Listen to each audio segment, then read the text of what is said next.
की या ठिकाणी खऱ्या अर्थानं या ठिकाणी सुरेश दासांनी मला चिठ्ठी दिलीच आहे 3 TMCची.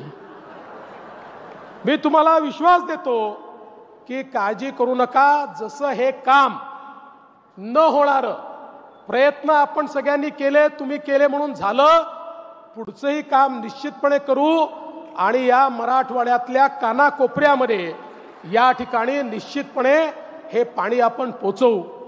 खरं म्हणजे आज या निमित्ताने आमचे सरपंच परिषदेचे लोक देखील मला भेटले होते आणि विशेषतः त्यांनी अनेक मागण्या माझ्याकडे केल्या, पण त्यात सगळ्यात महत्त्वाचं म्हणजे जी काही अतिशय दुर्दैवी घटना झाली स्वर्गीय संतोष देशमुख यांच्या अतिशय निगृण खुनाची, मी त्यांनाही सांगतो आणि आपल्यालाही सांगतो की अशा घटना कुठल्याही परिस्थितीत खपवून घेतल्या जाणार नाहीत आणि कोणीही असो प्रत्येकावर या ठिकाणी कारवाई होईल हा विश्वास मी तुम्हाला देतो.